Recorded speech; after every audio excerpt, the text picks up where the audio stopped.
This lesson is on using HTML forms with PHP.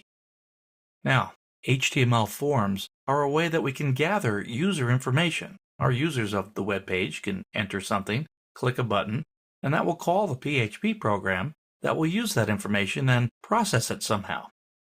Now, I have a very simple form here. It just says, what is your name? So it gives us a place to enter the name. I'll go ahead and enter my name, Steve. And then I'll click the Submit Information button. So voila, it says, congratulations, Steve. You've written your first PHP program. Well, if my name wasn't Steve and I were Bob, I wouldn't want to see congratulations, Steve. I'd want to see congratulations, Bob. So let's try that. I'll hit the button. And there we are. Congratulations, Bob. So our PHP program is using the information that was entered by the user. Let's go ahead and look at some code. Here we have the HTML file itself. No PHP code in here whatsoever. So it's a normal page, doc type, heading, area, body, so forth. Now, the thing that's different that we haven't seen so far is a beginning form tag and an ending form tag.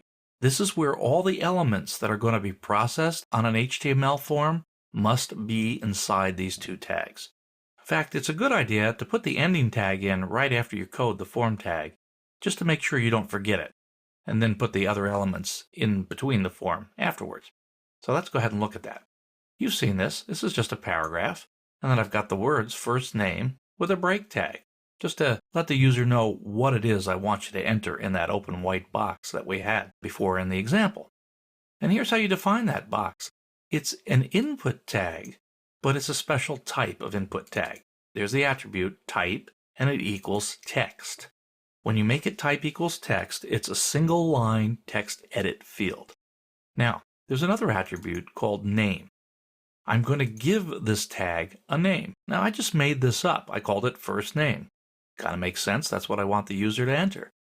And I'm going to use this name not here in the HTML file, but when we submit this information to the PHP program, it's going to look for first name, it's going to look for this identifier, and it's going to know where to get the information that the user entered based on that name.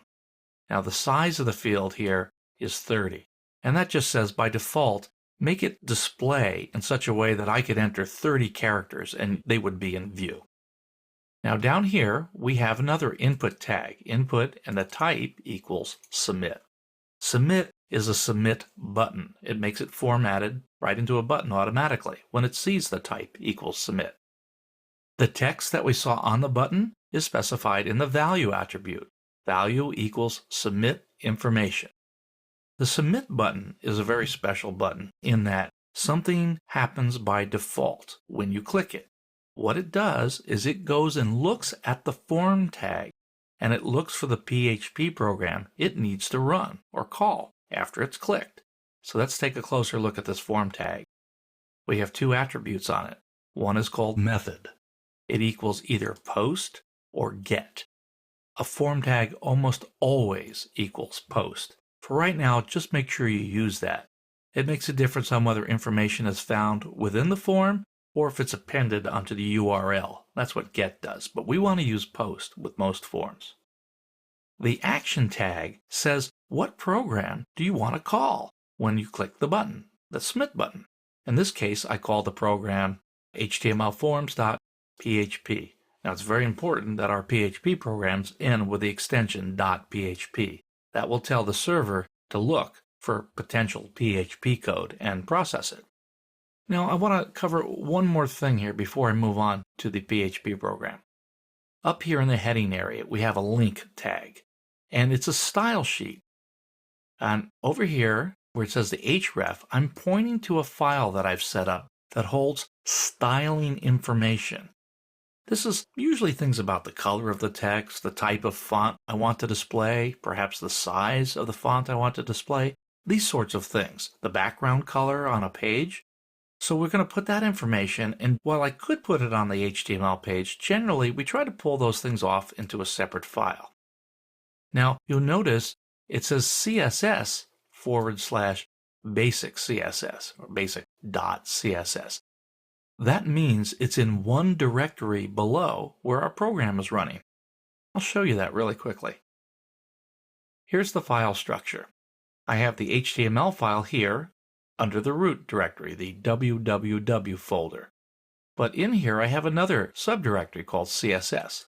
If I double-click on it, you'll see that file, basic.css, that we're using to style our form. Let's go back to that style, and I'll show you what that looks like. Here it is, basic.css.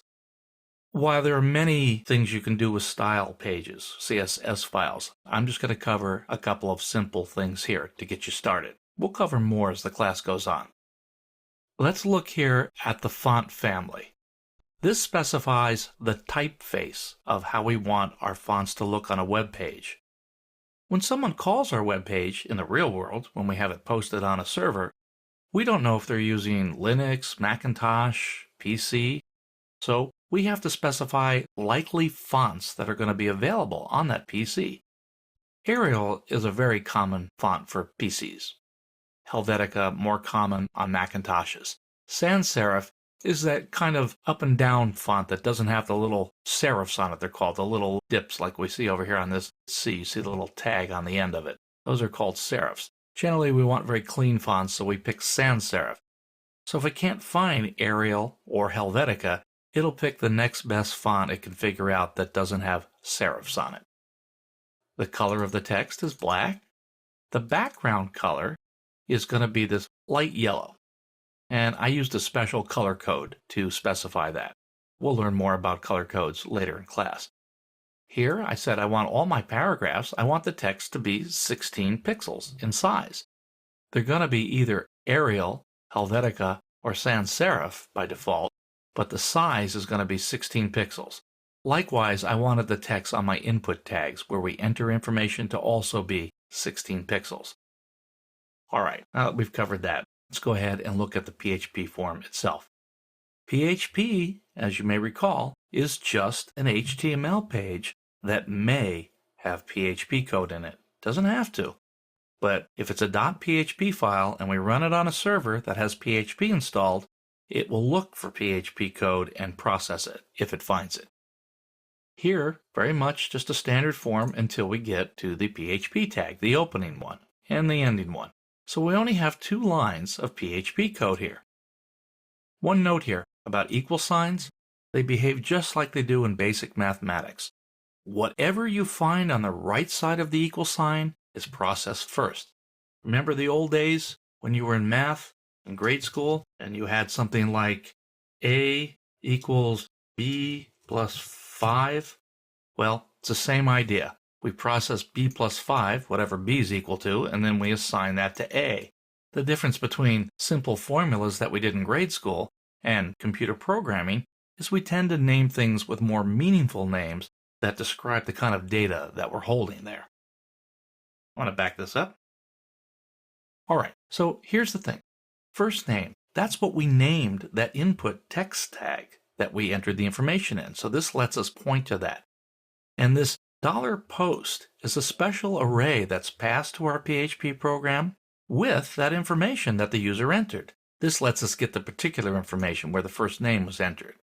Now, we take that variable, we retrieve it, and we're going to put it into a PHP variable. All PHP variables start with a $sign. Got to do it. It's a rule. So $first name is the variable. That's how you declare it. That's how you assign information. The next line is just a print statement. We've seen print before. I print a paragraph, the word congratulations. Now, I put $first name here. Now, it's not going to print $first name. You saw it printed Steve or it printed Bob. And that's the way it'll work. If it's in double quotes, it'll convert all PHP variables that it finds into the value that's stored in that variable. But it has to be between double quotes. It can't be between single quotes. Otherwise, it'll just display literally $first name, not its value. So this works good. All right, and then we had standard information. You've written your first PHP program. All right. Let's go back to the form and we'll try running this just one more time to make sure that it works. And come back here. I'll put in a different name, Jane. Notice the font? See how the fonts are these non-serif fonts in the first name and the text is large? Click the button. Congratulations, Jane. So our forums work.